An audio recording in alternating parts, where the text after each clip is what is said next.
सखा organic hospital में आपका स्वागत है। यदि आप किसी ऐसी बीमारी से पीड़ित हैं जिसका इलाज नहीं खोज पा रहे हैं तो हमसे संपर्क करें। धन्यवाद।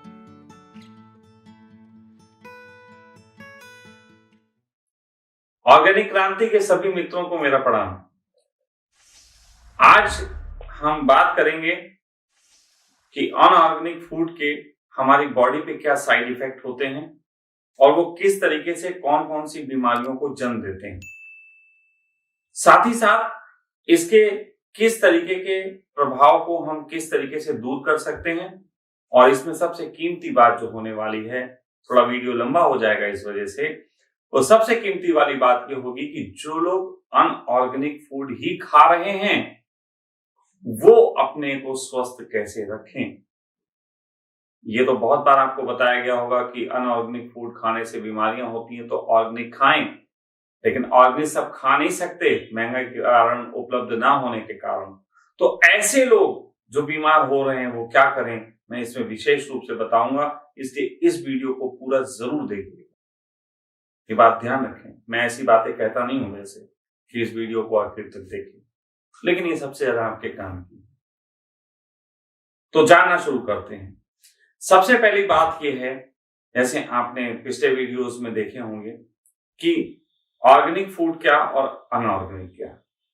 अनऑर्गेनिक को पैदा करने के लिए सबसे ज्यादा यूरिया, पेस्टिसाइड और चीजों का जो इस्तेमाल होता है, असल में वो एक तरीके के जहर होते हैं। हमारी बॉडी की जो प्रक्रिया बनी हुई है, उस प्रक्रिया के तहत हमारी बॉडी इसलिए बनाई गई है कि वो जो खाए उसको सही से पचाए, जो वो खाए उसको सही से पचाए। पचाना शब्द क्या है? पचाने को आज आप समझ लेते हैं। पचाने का अर्थ ये नहीं होता कि सुबह टट्टी आपको अच्छे से हो गई, इससे पचाना नहीं कहते। पहले के समय में जो वैद्य हकीम हुआ करते थे, वो वैद्य हकीम आपकी भोजन से लेके और आपके मल तक सब देखते थे। फिर इसमें भी कुछ हकीम, विशेष हकीम होते थे जो आपकी नाड़ी देखते थे, नाड़ी की गति चेक करते थे कि वो नाड़ी किस तरीके से गति कर रही। जैसे घड़ी की सुई टिक टिक करती है तो उन्होंने कहा कि 1 मिनट में 60 बार टिक टिक करना चाहिए। ऐसे बॉडी को भी, एक स्वस्थ बॉडी कितनी बार टिक टिक करती है इसको वो सुन लेते हैं। लेकिन अब टिक टिक केवल टिक टिक ही नहीं, 1 मिनट में 80 बार टिक टिक किया तो इसका मतलब घड़ी बिगड़ी हुई है। 1 मिनट में 50 बार टिक टिक किया तो घड़ी बिगड़ी हुई है।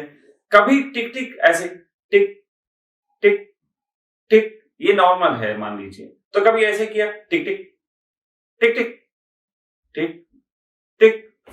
अगर साउंड में भी चेंजेस है तो उससे भी पता लग जाता था कि आपकी बॉडी में क्या गड़बड़ है। तो बहुत ऐसे हकीम हुआ करते थे, और यहां तक कि एक हकीम का मैं छोटा सा आपको एक चुटकुले के रूप में बात सुनाता हूं। है हकीकत, लेकिन चुटकुले लगेगा ना, क्योंकि मैं पहले भी कई बार कहा हूं कि सच्चाई को सबसे ज्यादा हंसा जाता है, सच्चाई पे सबसे ज्यादा लोग हंसते हैं, संदेह उठाते हैं, वहीं से चुटकुलों का जन्म होता है। तो एक बार एक हकीम, इसी तरीके के हकीम वैद्य, वो जाते थे तो लोगों की नाड़ी देखते थे। फिर मुस्लिम कल्चर का प्रवेश हुआ हमारे भारत में। तो मुस्लिम कल्चर के तहत स्त्रियां सामने नहीं आ सकती, उनका हाथ पकड़ के नहीं देख सकते। तो ये होता था कि उनके हाथ में एक धागा बांध दिया जाता था, और वो धागा दूर हकीम बैठ के, पर्दे के बाहर बैठ के, हकीम उसको पकड़ के और उनकी नब्ज देख लेते थे। आज शायद आप नहीं समझ पाएंगे भी, दिव्या की आवाज आई, लेकिन वो तार जानती है कि टेलीफोन में पड़ा होता है, उस पर कभी शक नहीं उठाती, आवाज कैसे आ जाती। मोबाइल पे दिव्या को कभी शक नहीं होता, लेकिन हकीम जी की इस पद्धति को समझने में दिव्या को बड़े शक हैं। खैर, उसे होंगे, मुझे नहीं।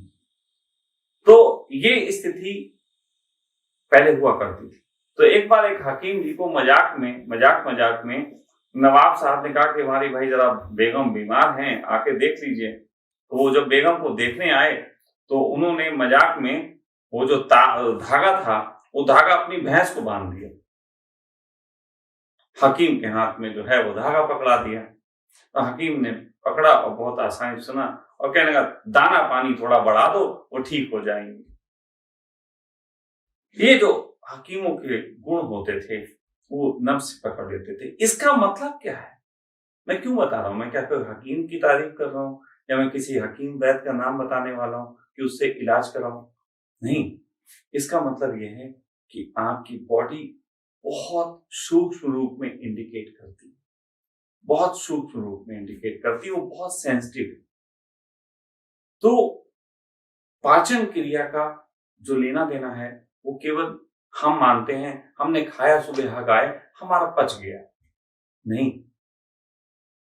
आप मल पे भी अगर सोचो तो आप बड़े हैरान हो जाओगे। सुअर एक जानवर है, सुअर, वो सुअर मल खाता है और मल खा के आदमी का मल खाता है और आदमी का मल खा के वो कितना ताकतवर हो जाता है, उसमें कितनी चर्बी होती है। इसका मतलब यह है कि इंसान जो चर्बी फेंक देता है, खाता तो घी है लेकिन सुबह वो घी निकल जाता है। वो खाया उसने 100 ग्राम, शरीर में 2 ग्राम मुश्किल से रहा, 98 ग्राम निकल गया। अब उस मल को खा के वो इतना ताकतवर है, उसमें इतनी चर्बी और उसमें इतनी गर्मी है, 112 डिग्री टेम्परेचर कहते हैं कि उसकी बॉडी का होता है। इसलिए सुअर जो मल निकालता है उस मल पे मक्खी भी नहीं बैठती, उसमें कुछ भी खाने योग्य नहीं है। आप इस चीज को नोटिस करो कि सुअर के मल पे मक्खी भी नहीं बैठती। एकमात्र जानवर पूरी दुनिया का है जो उसमें से एक एक अंश जो है उसके तत्व का ले लेता है। अब एक छोटी सी बात ये आती है, यहीं पे बीच बीच में आप ध्यान देते चलिए कि उस मल में, यानी कि हमारी बॉडी में जो मल था वो मल अभी अगर हमने उसका 2% बॉडी ने लिया था, 98% हमने फेंक दिया, इसका मतलब है वो मल अभी 1-2 दिन चल सकता था, 1-2 दिन चल सकता था। अब आप कहेंगे एक अजीब तरीके का आदमी है ये, विज्ञान कौन सा बता रहा है, मल का विज्ञान बता रहा है। समझो, शरीर को समझना पड़ेगा। तुम्हें ऑर्गेनिक बात हो रही है तो ऑर्गेनिक के तहत आपको शरीर के विज्ञान को समझना पड़ेगा। हमारे एक मित्र थे, वो कहा करते थे कि पूरी पृथ्वी पे एकमात्र जानवर है इंसान जो मल करने के बाद पानी से धोता है। वो धोता इसलिए है क्योंकि मल लगा रह जाता है। मल लगा इसलिए रह जाता है क्योंकि उसमें चर्बी होती है, उसमें घी होता है। कोई भी जानवर दुनिया का नहीं धोता, इंसान धोता है। तो खैर ये मल से रिलेटेड बात आ गई। हम बात कर रहे थे डाइजेस्ट में। तो डाइजेस्ट को सिर्फ इतना मत समझो कि खाया और निकाला। डाइजेस्ट और भी एक तरीका होता है और वो होता है टॉक्सिन का तरीका। आपको मालूम है कि आप दुनिया में कोई भी भोजन लेते हैं तो आपके अंदर उस भोजन से टॉक्सिन भी कुछ पैदा होते हैं, टॉक्सिन भी कुछ निकलते हैं और वो टॉक्सिन जो है आपकी बॉडी को हार्म करते हैं। अब टॉक्सिन क्या है, अब इस पे थोड़ी सी बात कर लेते हैं ताकि हम ऑर्गेनिक और नॉन ऑर्गेनिक को आसानी से समझ सकें, जो हमारे शरीर को कैसे पहुंचाए। टॉक्सिन का मतलब है ऐसे तत्व जिन्हें बॉडी बाहर नहीं निकाल पा रही, या ऐसे तत्व समझो कि जो बॉडी हजम नहीं कर सकती, जिसको नष्ट नहीं कर सकती। जैसे कि आपने देखा होगा पॉलीथीन बैन हुई, पॉलीथीन बैन होने के पीछे रीजन था उनका ये नष्ट नहीं होती, ये हम फेंक देते हैं लेकिन नष्ट नहीं होती, तो एनवायरनमेंट को खराब कर रही, तो ये धरती के लिए टॉक्सिन का काम कर रही है। अब आप इसी को ऐसे भी मान सकते हैं कि आप, ये घर है, इस घर में आप दिन में 4 बार जो है चिप्स खा रहे हैं और चिप्स के पैकेट फेंक दे रहे हैं। अब चिप्स के पैकेट फेंक देने के कारण अब उसको निकाल नहीं रहे हैं, अब निकाल नहीं रहे हैं तो चिप्स के पैकेट इकट्ठे होंगे। तो हाजम की एक तो प्रक्रिया होती है कि आपने जो खाया उसके तत्व आपकी बॉडी को मिले और जब तक वो बॉडी को ना मिल जाए वो बाहर ना निकले, वो तत्व मिल जाने चाहिए। अब जैसे पेचिस हो जाती, किसी को ने खाया और तुरंत एकदम पेचिस हो गई, पेट खराब है, तुरंत निकल गया, तो फायदा क्या खाने का? तो उससे कहा जाता है बॉडी हजम नहीं कर पा रही, मत खाओ थोड़ी देर, क्या जरूरत है खाने की। लेकिन लोग खाए पड़े हैं। और उसी तरीके से टॉक्सिन का मतलब होता है जिसको हम खत्म नहीं कर सकते, जिसको हम गला नहीं सकते शरीर में। तो शरीर के साथ बहुत से जितने भी हम भोजन लेते हैं तो उसमें तत्व मिलते हैं जिनको हम टॉक्सिन के रूप में अपनी बॉडी में भोजन छोड़ देता है। तो उसको निकालने की प्रक्रिया होती है, मल भी एक प्रक्रिया है, उसके अलावा खांसी जुकाम भी एक प्रक्रिया है, उसके अलावा हमारे नाखूनों का बढ़ना भी एक प्रक्रिया है, बालों को बढ़ना भी एक प्रक्रिया है। ये जो आप बड़े खूबसूरत से केस देख रहे हैं, ये बहुत सी टॉक्सिन चीजें हैं जो बॉडी निकाल नहीं पा रही। इसीलिए मालूम है आपको कि मुर्दे के बाल सालों साल नहीं सड़ते हैं। मुर्दे की पूरी बॉडी में सबसे आखिर में जो नष्ट होती है चीज, वो बाल होती है। सबसे ज्यादा दिन तक बाल चलता है। अगर आप किसी शव को दफना दें तो दफनाने के बाद सबसे आखिर में बाल नष्ट होते हैं। ये बहुत मजबूत है, उससे मजबूत कम मजबूत दांत हैं, फिर उससे कम मजबूत आपके नाखून है। तो ये दांत, नाखून, ये चीजें आपकी बॉडी में, वैज्ञानिक कहते हैं आंखों को छोड़ के बाकी सभी चीजें जो हैं वो 90 दिन के अंदर बदल जाती हैं। तो वो टॉक्सिन का ही एक तरीके से निकलने का रूप है। तो ऑर्गेनिक फूड में ये बेनिफिट होता है कि ऑर्गेनिक फूड जब आप खाते हैं तो वो ऑर्गेनिक फूड इतने टॉक्सिन कम निकालता है, थोड़े से निकालता है, तो वो टॉक्सिन हमारी बॉडी आसानी से निकाल देती है, जिसकी वजह से बॉडी स्वस्थ रहती है। अब दूसरी चीज यह है कि अनऑर्गेनिक जो है, वो अनऑर्गेनिक में यूरिया और पेस्टिसाइड ये सब मिला होता है, ये अपने आप में एक जहर है। तो जब हमारी बॉडी में जाता है तो दो चीजें होती हैं। एक तो अनऑर्गेनिक फूड में हमारे जो विटामिन्स होते हैं और जो हमें मिनरल्स होते हैं हमारी बॉडी को मिलने चाहिए, उनकी मात्रा कम होती है। वो शो तो ज्यादा कर रहे होते हैं। जैसे कि आप एक शब्द है कि हलवा। अब ये हलवा शब्द, खैर सब सॉरी, अब मैं शायद ये एग्जाम्पल गलत दे रहा था, एग्जाम्पल बदल दे रहा हूं। एक शब्द है जिम। जिम में जाओ और कसरत करो, ताकत आती है ना। तो एक है जो अर्नोल्ड है, जिसने वाकई में जिम में मेहनत की 12-12 घंटे और दुनिया में ताकत इकट्ठी की। अब अर्नोल्ड को देख के बीडी चला गया जिम में।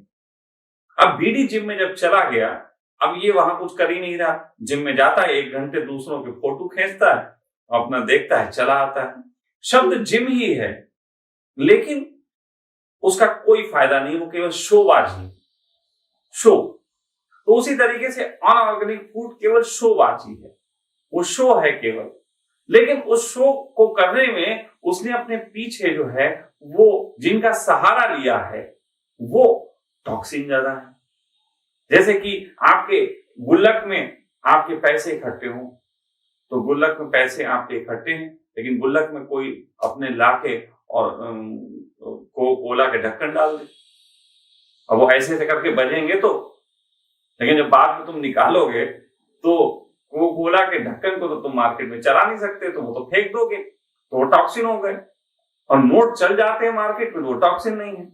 तो उसी तरीके से हमारी बॉडी में मिनरल्स अगर आते तो वो तो नोट थे, और मिनरल्स का फायदा मिलता है हमको खूब सारा, लेकिन मिनरल्स तो थे नहीं, वो तो थे कोला के ढक्कन, तो ढक्कन पड़े हुए हैं।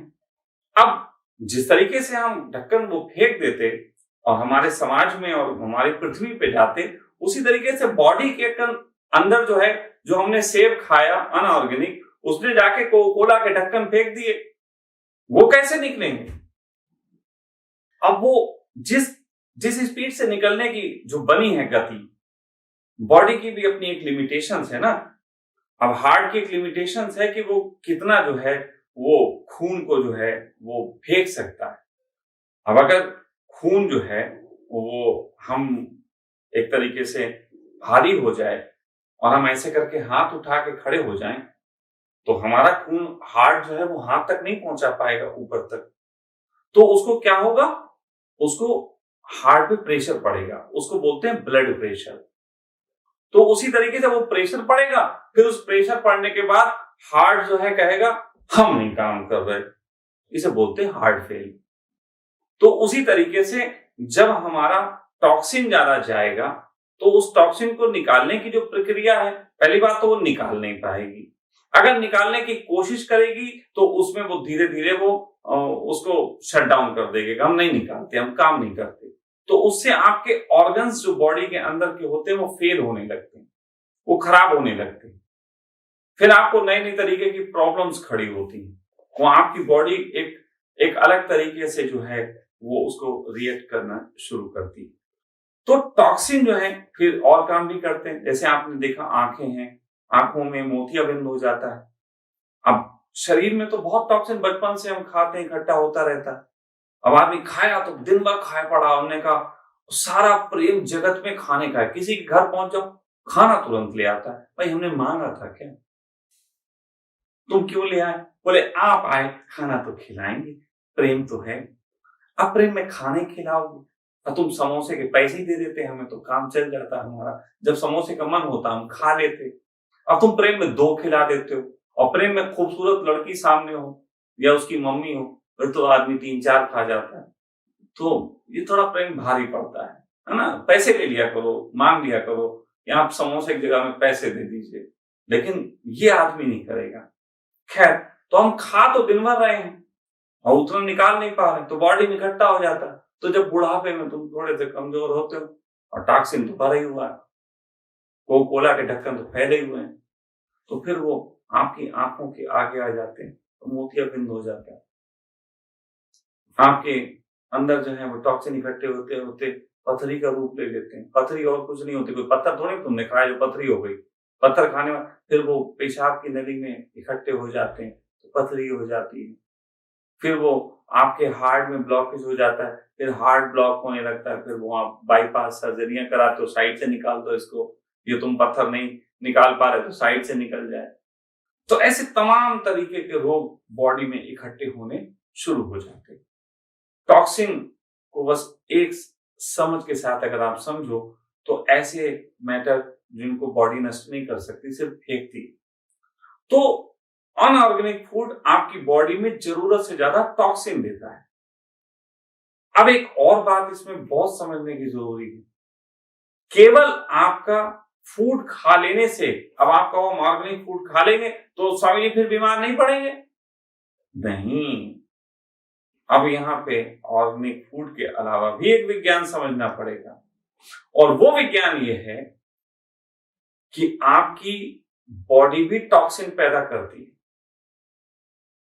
आपकी बॉडी हर समय अलग अलग तरीके के टॉक्सिन्स पैदा करती है। वो टॉक्सिन्स कुछ अच्छे टॉक्सिन्स भी होते हैं। अब देखो यहाँ पे मैं विचार को बदल दूंगा, टॉक्सिन्स कुछ अच्छे भी हो सकते हैं, कुछ बुरे भी हो सकते हैं। अच्छे और बुरे का निर्णय डिपेंड करता है हमारे रिएक्शंस पे। जैसे कि खुशी में भी टॉक्सिन्स निकलते हैं बॉडी में, कुछ खुशी में कुछ चीजें निकलती हैं, कुछ केमिकल्स निकलते हैं, केमिकल लोचा होता है हमारी बॉडी में। तो जैसे कि क्या नाम है तुम बता रहे थे? डोपामाइन, ऑक्सीटोन। डोपामाइन है, एक ऑक्सीडोट है, तो इस तरीके की 1-2 और चीजें भी शायद हैं। तो जब हम खुश होते हैं, एकदम प्रफुल्लित होते हैं, तो हमारी बॉडी में वो केमिकल निकलता है। वो केमिकल हमारी बॉडी में हमें फील गुड कराता है। आजकल तो ऐसा भी सुना गया है कि बहुत से खिलाड़ी जो हैं, वो खिलाड़ी डोपामाइन के इंजेक्शन लेते हैं खेल से पहले। उन्होंने कहा कि खेल में बहुत तनाव होता है, या बीवी से लड़के आए, अब बीवी से लड़के आए हैं तो कैसे कर पाएंगे काम, तो तनाव को मुक्त करने के लिए डोपामाइन के इंजेक्शन लेने लगे आर्टिफिशियल। अब वो इंजेक्शन लेने से वो वहां जाके एकदम खुश होते हैं, खूब खुश होते हैं, और खूब खुश होकर छक्के मारते हैं, गोल कर देते हैं, तेज दौड़ते हैं। और इसको बोलते हैं डोपिंग टेस्ट एक होता है, आप डोप टेस्ट होता है, और डोप टेस्ट यही होता है, डोपामाइन का टेस्ट होता है, इसे डोप टेस्ट बोलते हैं। तो ये आप बहुत नॉलेज दे रहा हूं आपको, मुझे पैसे भिजवा देना अकाउंट नंबर लेके। तो ये सारी चीजें जो हैं वो आपको शरीर के गुस्से में होते हो तो क्रोध में होते हो तो भी एक टॉक्सिन भेजता है। वो टॉक्सिन जो है आपकी बॉडी में हार्म करते हैं। खुशी के टॉक्सिन फायदा करते हैं और आपके बॉडी में जिस समय आप क्रोध में होते हो वो नुकसान करते हैं। इमोशन के टॉक्सिन भी, अब टॉक्सिन क्या, बॉडी जो पैदा करती है टॉक्सिन, उसको समझो क्या है। जो नेचुरली आपको दिया गया वो तो ऐसा टॉक्सिन है जिसकी जरूरत नहीं थी, फालतू में फोकट में वो एक बिजनेसमैन ने हमारी बॉडी में डाल दिया। लेकिन शरीर में जो टॉक्सिन पैदा होता है, शरीर क्यों करता है?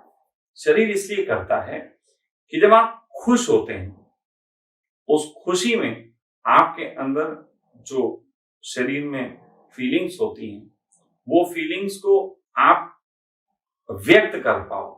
उस व्यक्त कर पाने के लिए वो जिस प्रकार का टॉक्सिन देता है, आपने देखा खुशी में चेहरा अच्छा लगता है, आंखें अच्छी लगती हैं, खुशी में इंसान की चाल अच्छी हो जाती है, खुशी में बहुत सी चीजें अच्छी होती हैं। तो ये अच्छी ऐसी नहीं होती, खुशी में बॉडी को उसने वो तत्व भेजा कि उसने कहा पेश करो, मतलब इसको एकदम लोगों को बताओ कि तुम खुश हो, क्योंकि वो उसको प्रेजेंट करना है। तो आपके हार्ट के पास ऐसे केमिकल जाएंगे जो हार्ट को चाहिए, है ना, आपके शरीर को वो चीजें दे देता है जिससे सब खुश हो जाते हैं। घर में आके लड्डू बांट दिए, ऐसे ही माइंड जो है जब थोड़ा सा विचार अच्छे रखता है तो वो पूरे शरीर को, तो खुश रहने वाला व्यक्ति चेहरा चमकता रहता है, थोड़ा सा उसकी आंखों में तेज होता है, बहुत सी बातें होती हैं, वो जल्दी बूढ़ा नहीं दिखाई देता, उसके बाल जल्दी सफेद नहीं पड़ते, ये सारी चीजें खुशी में होती हैं। फिर दुख के टॉक्सिन भी होते हैं, जब आदमी दुख में होता है, इमोशन में होता है तब भी टॉक्सिन होते हैं। कोई लड़की से किसी को प्रेम हो गया और बहुत ज्यादा किसी को बहुत उसके साथ, मान लीजिए सपोज दैट किसी ने लड़की को बहुत प्रेम किया और उस प्रेम करने में उसकी सेक्सुअल एनर्जी बहुत बड़ी, बार बार बॉडी ने सेक्स को जीने के लिए आपको एक तरीके का केमिकल उपलब्ध कराया।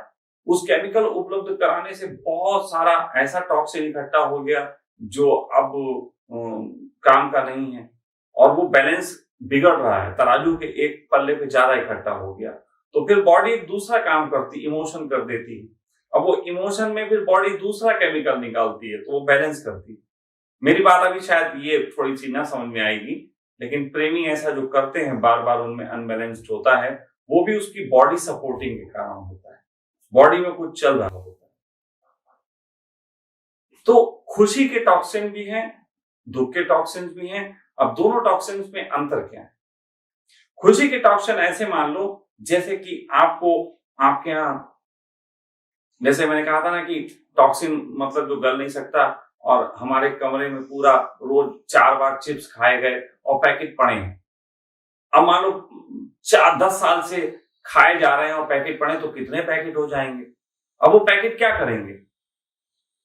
पैकेट नुकसान करेंगे। वो पैकेट ऐसे करेंगे कि कभी हमारा जो है चोक कर देंगे, हमारा बाथरूम में चले जाएंगे, बाथरूम चोक हो जाएगा। कभी हम रात को सुकून से सोते होंगे तो वो हवा में उड़ के और मेरे मुंह पे गिर के और मेरी नींद खराब कर देंगे, है ना। या सेक्स करते होंगे तो वो चपड़ बोलेंगे, उससे सेक्स में अच्छे से आदमी नहीं जा पाएगा। मैं बहुत सारी चीजें बता रहा हूँ, गड़बड़ हो जाती। अब चिप्स के पैकेट कभी 10-12 हजार अपने घर में भर के देख लो, क्या क्या होगा तुम्हें पता लग जाएगा। उसी प्रकार हमारे शरीर में बहुत सारी गड़बड़ें होती हैं। लेकिन जो गुड टॉक्सिन होते हैं, वो गुड टॉक्सिन ऐसे होते हैं जैसे कि आपको कमरे में आपके कोई फूल किसी ने भिजवा दिया, जैसे आपके कमरे में किसी ने फ्रूट भिजवा दिया, तो आपके एक आए हैं, आप उसको बहुत ज्यादा नुकसान नहीं करेंगे, कुछ दिन बाद फूल सूख जाएंगे, खुशबू छोड़ जाएंगे, बाकी थोड़ा बहुत कचरा रह जाएगा, वो कोई आसानी से निकलने वाला है, वो कोई दिक्कत नहीं देता। जो कचरा नष्ट ही नहीं हो सकता वो दिक्कत देगा, सदा दिक्कत देगा। तो इस तरीके से हमारा दिमाग भी बहुत सारे टॉक्सिन्स पैदा करता है। आज के युग में लोग तनाव से भरे हुए हैं, टेंशन से भरे हुए हैं, तो केवल ऑर्गेनिक फूड खा लो इससे बॉडी अच्छी हो जाएगी ऐसा मत मानना। अगर आप तनाव से भरे हैं, जो आज आपकी जीवन शैली का हिस्सा हो गया है खास, तो आपकी बॉडी रोज इतने टॉक्सिन छोड़ रही है कि वो टॉक्सिन भी वही नुकसान पहुंचा रहे हैं जो आपका अनऑर्गेनिक फूड नुकसान पहुंचा के आपकी बॉडी को बीमार बनाता है। ऐसी कंडीशन में अब डॉक्टर भी कहते हैं ना कि ध्यान करो, है ना, ध्यान करो, योग करो, इससे थोड़ा सा फायदा होता है। तो आज का विषय इतना ही। ध्यान और इन सब से कैसे फायदे होते हैं इस पे हम तब बात करेंगे जब आपके प्रश्न आएंगे। तो आज टॉक्सिन को, आज हमारे अनऑर्गेनिक फूड को, हमारे शरीर को किस तरीके से नुकसान होता है, उसमें एक चीज ये भी जान लीजिए तो मैं बताना भूल गया कि आपकी बॉडी में जब अनऑर्गेनिक फूड जाता है तो वो आपके बॉडी में आपके जो सेल्स हैं उनकी स्पीड बढ़ा देता है। वो ज्यादा तेजी से उन्हें काम करना पड़ता है। वो स्पीड बढ़ाने के कारण कैंसर बहुत लोगों में हो रहा है। ये कैंसर जो है वो होने के पीछे हमारा अनऑर्गेनिक फूड बहुत बड़ा रिस्पॉन्सिबल है। ये बात ध्यान रखिए, कैंसर इसी से हो रहा है। अब इस वीडियो पे और अगर आपके कोई प्रश्न आएंगे, जिज्ञासाएं आएंगी तो मैं उन पर बात करूंगा। आगे किसी दिन बताऊंगा कि इसका उपचार क्या है जो तनाव से होता है, जो अनऑर्गेनिक फूड खाने वाले लोग भी जिस तरीके से अपने शरीर को गंदा कर लेते हैं वो कैसे लाभ पहुंचे उनको, उसके बारे में मैं आपको बताऊंगा अपने अगले वीडियो में। ऑर्गेनिक क्रांति के सभी मित्रों को मेरा प्रणाम। मैं आज आप लोगों को ऑर्गेनिक मेडिटेशन कैसे किया जाता है उसके संबंध में आपको कुछ बातें बताने वाला हूं। ये मेडिटेशन जगत में आपको अपने रिलेशन में, अपने व्यवसाय में, अपने जीवन में हर जगह काम आने वाले हैं, हर जगह। और अगर इन मेडिटेशनों को आपने अपने जीवन में उतारा, और मैं आपको पहली बार ये ऑनलाइन दे रहा हूं, मुफ्त में दे रहा हूं, कोई शुल्क नहीं है, तो आपने अगर इन मेडिटेशनों को अपने जीवन में उतारा तो आप विश्वास मानिए कि जो रूपांतरण आपके अंदर होगा मात्र 20-21 दिन के अंदर, आप हैरान रह जाएंगे कि आपने अभी तक जो जीवन जिया वो व्यर्थ था। आपने पिछले पार्ट को सुना होगा जो इस वीडियो से पहले का एक पार्ट है। उसमें मैंने आपको कुछ बातें बताई थी जिसमें मैंने बताया था कि आपको किस तरीके से आपकी इंद्रियों को, आपके जो गुण हैं उनको रोग बता के आपके सामने पेश किया गया। तो आज मैं आपको बताऊंगा कि उसमें कैसे सुधार लाया जा सकता है, कैसे आपको अनऑर्गेनिक लाइफ को ऑर्गेनिक लाइफ में तब्दील कर सकते हैं। तो सबसे पहली तो मैं आपको एक मेडिटेशन के बारे में थोड़ा सा ब्रीफ करूंगा जो आपने पहले भी सुने होंगे, लेकिन उस मेडिटेशन को करने की विधि आज तक गलत बताई गई। और वो मेडिटेशन है त्राटक। त्राटक के बारे में आपको बताया गया कि आप किसी चीज को देखो ऐसे त्राटक करो। इसके बारे में बताया गया कि आपको यहाँ पे आपकी थायराइड खुल जाती है। ये सब बकवास, निपट बकवास। सच बात तो यह है कि लगातार आप अपनी क्षमताओं का, जो कि जगत में आनंद के लिए बहुत उपयोग करी जा सकती हैं, उनका आप ऐसे करके पिन पॉइंट कंसंट्रेट हो जाएं उनके प्रति, तो आपको यहाँ पे एक सरदर्द हो जाएगा। आपकी एक ग्रंथि जो है वो पेन फील करने लगेगी और पेन फील के कारण वहाँ पे एक कंपन भी होने लग जाएगा। जैसे कि किसी बच्चे को स्कूल में एक मास्टर अपने पास बुला के और डंडे से नहीं सर जी कुछ नहीं सर, तो इसका मतलब नहीं है कि वो बच्चे में कोई कुंडली जग गई है। बच्चे को भय लग गया है, बच्चे को अब तकलीफ हो रही है। उसी प्रकार आपकी कोई एक खास कंसंट्रेशन के कारण आपके मस्तिष्क में कुछ जगहों पे इतना प्रेशर पड़ता है कि जिसके कारण वो कंपित होने लग जाती हैं। उस कंपन को ही कुछ लोगों ने थर्ड आई मान लिया। ऐसा करके एक बहुत जगत में बेवकूफियां खड़ी हुई। मैं आपको आज बता रहा हूं कि असल में त्राटक का शुद्ध स्वरूप क्या है। त्राटक का शुद्ध स्वरूप होता है, त्राटक का अर्थ है देखना, पूर्ण देखना, पूर्णता के साथ देखना।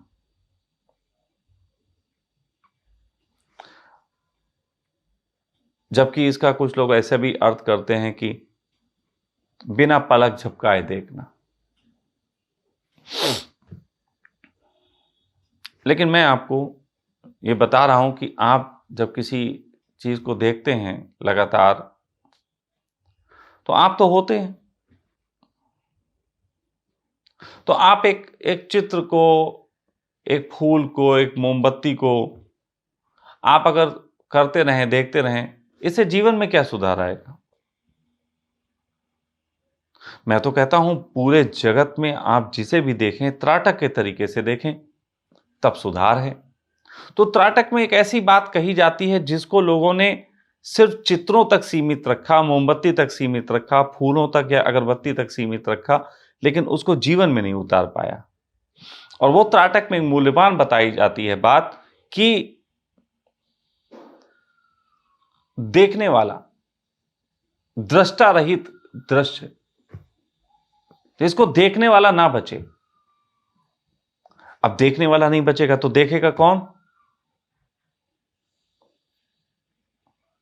तो पहले आप समझ लीजिए कि आंखें नहीं देखती हैं। आंखें तो मात्र एक यंत्र हैं। आंखें तो हैं, वो तो यंत्र की भांति आप कर सकते हैं, लेकिन आप आंखों को केवल यंत्र की तरह तो यूज करते नहीं। उसके पीछे आपका पूरा पूरा एक मन काम करता है। आप इसे देखिए, ये क्या है? चाकू है। अब इसे देखने के, जब आप इसे देख रहे होंगे तो 3 विचार आपके मस्तिष्क में कौन देंगे? मैं आपसे पूछूं ये क्या है, आप कहेंगे चाकू है। मैं कहूंगा नहीं, अब बताएं अच्छा है कि बुरा है? तो कुछ लोग कहेंगे बुरा है, कत्ल हो सकता है, बड़ा चाकू है, पकड़ा भी इसी ढंग से है, कत्ल करने के लिए जैसे पकड़ा जा रहा हो, तो उनको लगेगा नहीं ये खतरनाक चीज है, दिस इज ए बैड। फिर कुछ लोगों को लगेगा ये सब्जी काटने के लिए है, नॉर्मल ही है, इसमें कोई ऐसी बात नहीं, ये अच्छा चाकू है। तो कुछ लोग इसको गुड बोल देंगे। कुछ लोग कहेंगे नथिंग यार, कुछ नहीं, कुछ भी नहीं है, ना इसमें गुड है ना बैड है। तो 3 तरीके के विचार इससे निकल के आएंगे। पहला विचार जो निकल के आएगा बैड, वो इस चाकू के संबंध में आपकी बैड वाली इंफॉर्मेशन जो है उनको सामने रख देगा। फिर चाकू को आप बैड के रूप में देखेंगे, वरना आप बैड कैसे पता, बुरा है चाकू ये कैसे पता? क्योंकि पुरानी आपकी इंफॉर्मेशन जो आपके मस्तिष्क पे हावी होंगी चाकू को लेके, इस तरीके के चाकू को लेके फिल्मों में दिखाए गए होंगे, कई कत्ल के सीनों में इनका उपयोग हुआ होगा, आपको वो इंफॉर्मेशन आएगी और ये चाकू बुरा हो जाएगा। कुछ लोग होंगे जिनको ये चाकू अच्छा हो जाएगा, उनको इंफॉर्मेशन होगी कई प्रकार की सब्जियों की कटिंग में बड़ा महत्व होता है और ये बड़ा मजेदार अच्छा चाकू है, स्वामी जी बड़े अच्छे चाकू अपने घर में रखते हैं। तो इस तरीके की इंफॉर्मेशन जो है वो आदमी को इसके प्रति प्रेम से भरेगी, ये अच्छा है। लेकिन कुछ लोग होंगे जिनके लिए ये दोनों इंफॉर्मेशन उनके पास कलेक्टिव होंगी, वो इस चाकू का यूज जानते होंगे, वो जानते होंगे इससे कत्ल भी किया जा सकता है, इससे वो भी, लेकिन ये तो नॉर्मल सी बात है। असल में यही लोग जो होंगे जो इसके बारे में पूर्ण ज्ञान रखते होंगे वो इससे मुक्त होंगे, वो इससे मुक्त होंगे। बाकी अच्छा ज्ञान रखने वाले जो इसको अच्छा मानते हैं वो इसको पाने की चाह से भरेंगे। जो इसके संबंध में बुरा ज्ञान रखते हैं, बुरी चाह रखते हैं, वो इसको नकार करने में, अगर घर में कोई बच्चा ले आएगा तो उससे तकरार करने में, लड़ाई झगड़ा करने में, इस तरीके के रिएक्शंस की तरफ जाएंगे।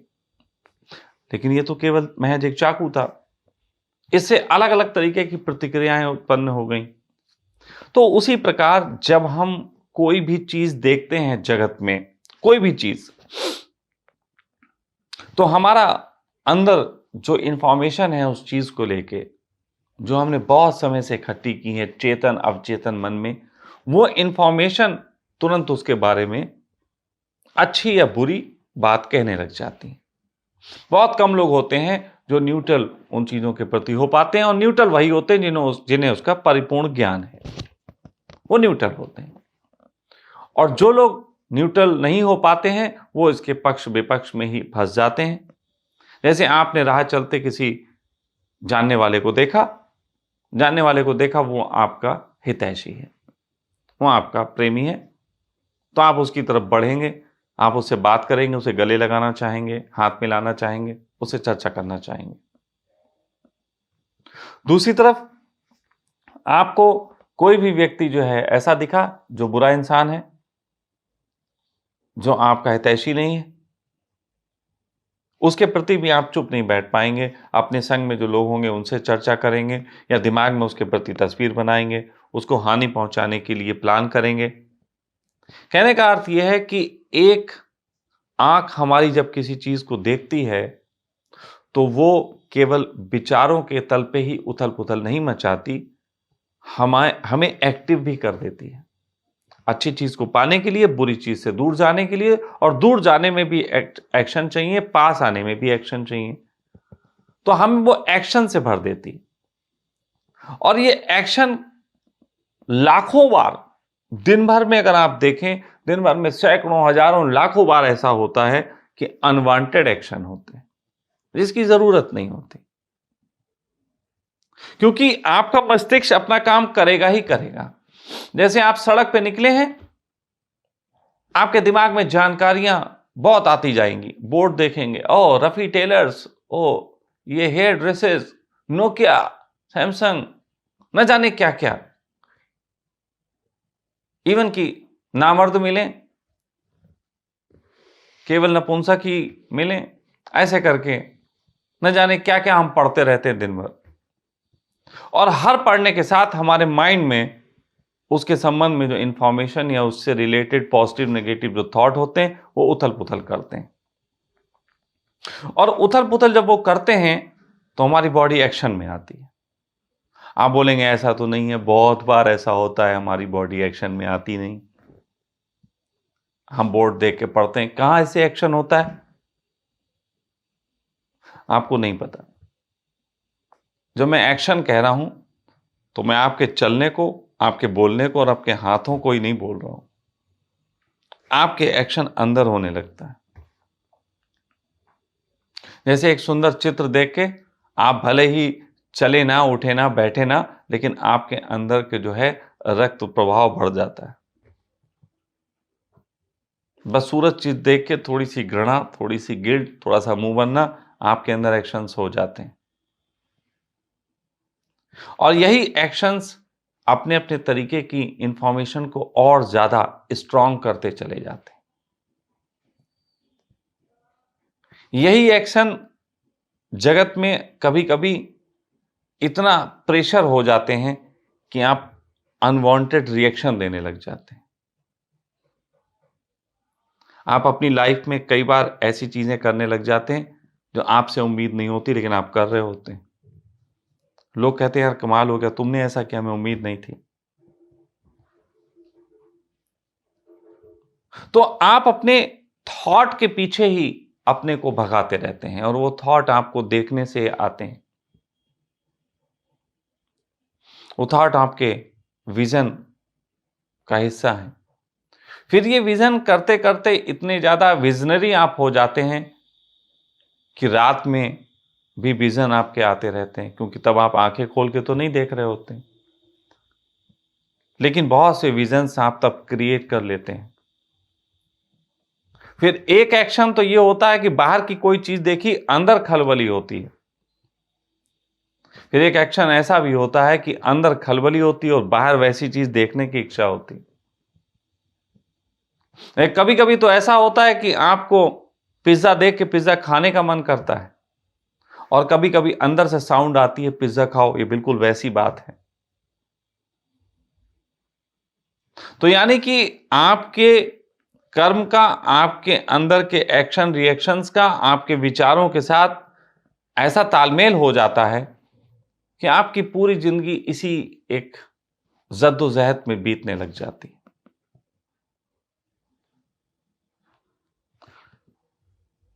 इसके सही तरीके ये हैं कि जब आप किसी चीज को देखें तो आप अपने मन को और उस वस्तु के बीच में जो जानकारी है जो आपके अंदर से उठेगी, आप उसको वस्तु को देखें और जानकारी उठने से पहले पहले आप वो द्वार बंद कर लें जिससे वो जानकारी निकल रही थी।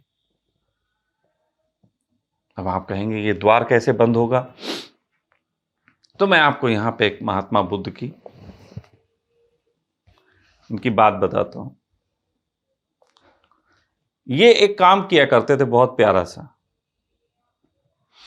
कोई इनके पास जब आता था व्यक्ति और कोई वो बात पूछता था, तो होता ना, कोई प्रश्न पूछा, हम ऑलरेडी प्रश्न के संबंध में इंफॉर्मेशन से भरे, हम तो ज्ञान पेल ही देना चाहते हैं, तो तुरंत उसका हम प्रश्न पे अपने ज्ञान पेल देंगे बिना पूरे जाने समझे। तो कोई व्यक्ति जब महात्मा बुद्ध से प्रश्न करता तो महात्मा बुद्ध 2 मिनट के लिए आंख बंद करते,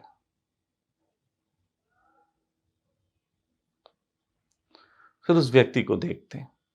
अब जैसे ही इन्होंने ये किया, एक शटर डाउन किया, आप 1 घंटे ध्यान नहीं कर सकते, 1 घंटे के लिए अपने विचार को नहीं रोक सकते, लेकिन 1 मिनट के लिए या 10 सेकंड के लिए तो हर व्यक्ति अपने विचार को शट डाउन कर सकता है। आपको केवल 10 सेकंड का ध्यान करना है। आपको शुरू में ऐसे 20-21 दिन तक एक अभ्यास करना है। किसी भी चीज, किसी भी व्यक्ति के प्रश्न का उत्तर देने से पहले एक बार 2 पल के लिए आंखें बंद करें, 10 सेकंड के लिए आंखें बंद करें, शांत, और फिर खोल के उसके प्रश्न का उत्तर दें, मात्र 10 सेकंड का। अब आप इसमें कहोगे, अब हम पूरी जिंदगी हर चीज इतना देख ही रहे हैं, आंखें तो खुली हुई हैं, अब क्या हम यही करते रहें? नहीं, आप इसका व्यक्तियों से शुरुआत करें। मैं ये नहीं कह रहा हूं कि हमने पर्दे देखे आप आंखें बंद कर लो। इसकी शुरुआत आप करो व्यक्तियों से। आप व्यक्तियों से इसकी शुरुआत करो, मित्रों से इसकी शुरुआत करो, इन चीजों से इसकी शुरुआत करो। धीरे धीरे आप पाओगे कि आपके पास वो शटर आ गया जो आप जब चाहें डाल सकते हो। जैसे कैमरे में एक शटर होता है, आपने नहीं पोज देना, डाल दिया। ऐसे मन पे भी एक शटर डाला जा सकता है, वो शटर आप डाल दोगे। और जैसे ही आपने वो शटर डालना सीख लिया, एक थोड़ा अभ्यास करेंगे कुछ दिन, फिर शटर डालना आ जाएगा। फिर उसके बाद आप उसकी बात सुन के भी शटर डाल लेंगे, किसी को पता भी नहीं चलेगा आपने कब डाल लिया। न्यूट्रल होके जो फैसला दे सकता है वो पहले इस शटर की तैयारी करे। जब तक किसी व्यक्ति में ये शटर नहीं बना है, तब तक वो न्यूट्रल होकर फैसले नहीं दे सकता। तो ये 10 सेकंड का एक प्रयोग आप अपने दिन के कार्यों में, हाँ निश्चित ही शुरुआत में आप सैकड़ों लोगों से मिलते हैं तो सैकड़ों बार करना पड़ेगा। और मैं आपसे ये कह दे रहा हूं कि सैकड़ों बार ये प्रयोग करना एक नए समाज की स्थापना में बहुत सहयोगी सिद्ध होगा। ऑर्गेनिक क्रांति से जुड़े सभी मित्रों से मेरा निवेदन है, और मुझे प्रेम करने वाले जो मित्र हैं उन सभी से मेरा ये आग्रह कि इस प्रयोग को आप शुरू करें, सब पब्लिक के बीच करें। पहले का सन्यासी माला पहनता था, गाउन पहनता था, तो लोग पूछते थे आप सन्यासी हो? हाँ मैं सन्यासी हूं। किसके सन्यासी हैं, किसका आप दर्शन फॉलो करते हैं? तो वो बताता था। लोग कपड़ों की वजह से पूछते थे, वो बताता था मैं हिंदू सन्यासी हूं, मैं बुद्ध का सन्यासी हूं। लेकिन अभी आप जब ये शुरू करेंगे, आप कहना मैं ऑर्गेनिक का जो है फेवरेबल हूं, मैं ऑर्गेनिक को पसंद करता हूं, मैं अपने शरीर को ऑर्गेनिक बना रहा हूं। वो जब वो देखेगा ना आपको, आप कोई बोलने आए, आप 2 मिनट के लिए, 10 मिनट के लिए, सेकंड के लिए शांत हुए, तो पूछेगा भाई क्या कर रहे थे, बताना। उसी वक्त उसे इंफॉर्मेशन देना, मैं आपकी विचारधारा को ऑर्गेनिक तरीके से ले रहा था, मैं आपके प्रश्न को ऑर्गेनिक तरीके से समझ रहा था। इससे क्रांति पैदा हो जाएगी समाज में। इससे समाज में एक ऐसी क्रांति पैदा होगी कि लोग ऑर्गेनिक के संबंध में सोचना शुरू करेंगे, बात करना शुरू करेंगे, नेट पे सर्च करना शुरू करेंगे। ऑर्गेनिक मेडिटेशन भी कोई चीज हो सकती। ये पहला प्रयोग है जो आपको करना है, 10 सेकंड का, मात्र 10 सेकंड का। लेकिन इसके साथ एक छोटा सा प्रयोग और है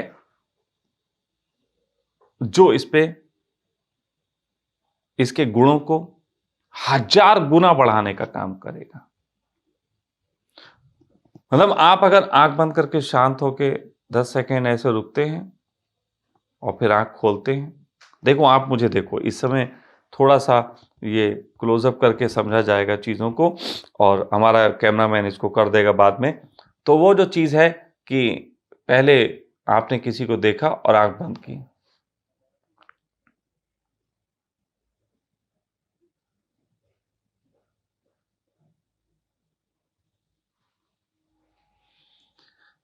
ये सामान्य ढंग है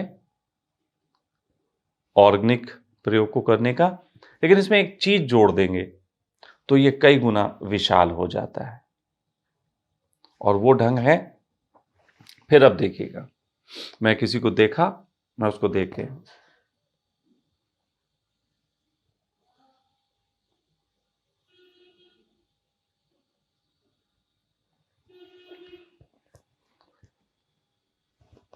दूसरे ढंग में आप खुद देख लो कि क्या प्रभाव पड़ेगा सामने वाले पे, आपके ऊपर।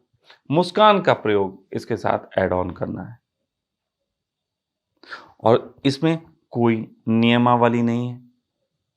ये मैं किसी प्रकार का नियम नहीं कि अगर आप किसी दिन मुस्कान से चूक जाएंगे तो आपको नर्क भोगना पड़ेगा, कतई नहीं।